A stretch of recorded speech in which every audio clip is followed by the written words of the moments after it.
Hello and welcome to another episode of the djproject Criterion Collection. And here we're going to talk about Spine 627, The Game, directed by David Fincher, 1997. Now this is a title that I remember seeing advertisements for it at the time, and I remember being really intrigued by it, and I thought I should really check this out, and I never got a chance to see it. I mean, there's only so much you can do when you're 14, 15. But it never was that high on the radar. But it was a title that I was always interested in, and then it would come out, and I knew that it was on. It was originally a Criterion Laserdisc title, so I knew that could be a possibility that could go through Criterion. But then again, it's all a matter of who owns what and what can be permitted and what can be licensed out and so on. But then it got a DVD spine number and also it's on Blu-ray too. So there you have it. And so finally I got a chance to get it, and I especially got it after I heard Harris Savides had died. He was the cinematographer for The Game. And so I thought this would be a good way of paying tribute to it. This is another film where it does get into where it's really hard to talk about without getting into spoilers. But the setup here is you have an investment banker played by Michael Douglas who gets a voucher from his estranged brother played by Sean Penn. To play this, it's a game that's going to change his life. And so to kind of humor him, he goes through the process, and as then it really does change his life, and it changes the world around him, and he goes through this very dizzying sort of conspiracy thing and so forth. And that's all I'm going to say about that. So I'm not going to get into spoilers or anything like that. But this is a film where, again, it's similar to Certified Copy, albeit in a completely different respect, in that you have an idea that all that it matters is the execution of it does matter. It's the kind of thing where if it was given to somebody else, I think it would have been a lesser work. Because, to be honest, the first time I saw it, and especially when I saw how the whole thing played out, there was a part of me that kind of groaned a bit. I was like, really? It's like this? But then I thought about it a bit more, and then I saw it again with the commentary track. And it reminds me of why I highly respect and even highly admire David Fincher. He's a guy who really thinks through each shot and works it out and wants to make it as entertaining and visceral and energetic and have it all work as possible. And this has been very consistent in his film work. Again, I've seen Fight Club. I've seen The Social Network. I've seen his take on The Girl with the Dragon Tattoo. I've talked about The Curious Case of Benjamin Button. I'll get into that a little bit later. But in each time he's proven, and certainly in the films that I've seen of his, he's proven that he knows how to pull everything together. He knows how to make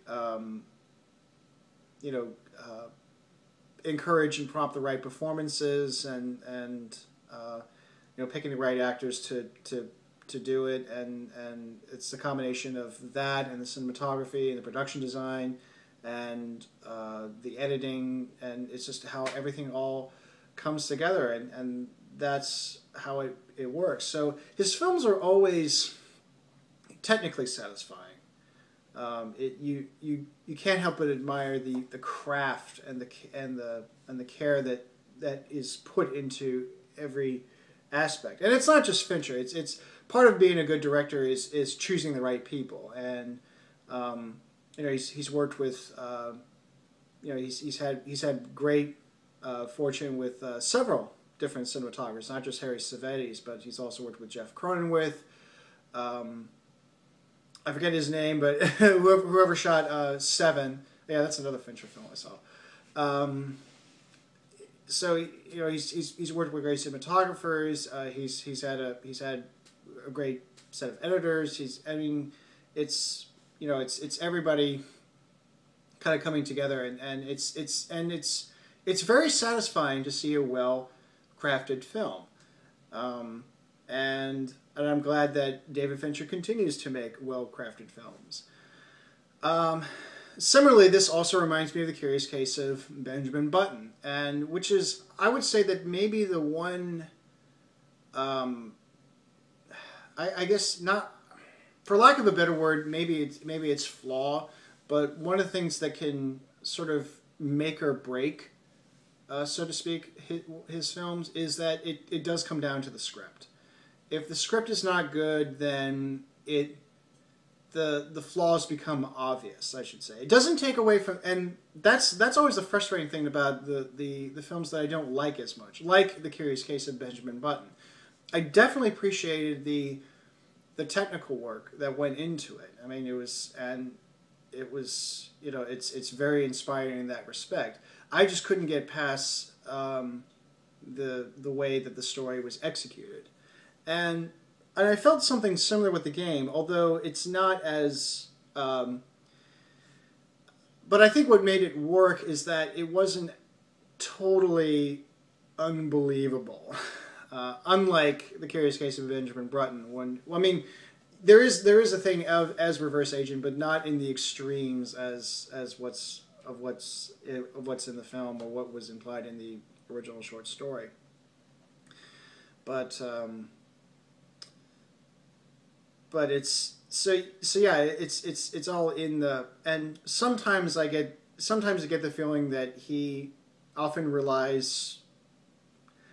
There are some moments where I feel like he relies too much on the script, but then at the same time I also have heard of cases where if something he felt isn't right, he will push for a rewrite or revision. A really good example of this is in the supplements to The Social Network. There's a few moments where you're shown the read-throughs of the script, the rehearsals prior to actually shooting, with David Fincher and Aaron Sorkin and whoever is reading at that particular moment. You know, sometimes it was Jesse Eisenberg with Andrew Garfield, and sometimes Justin Timberlake was there, and just going through the script and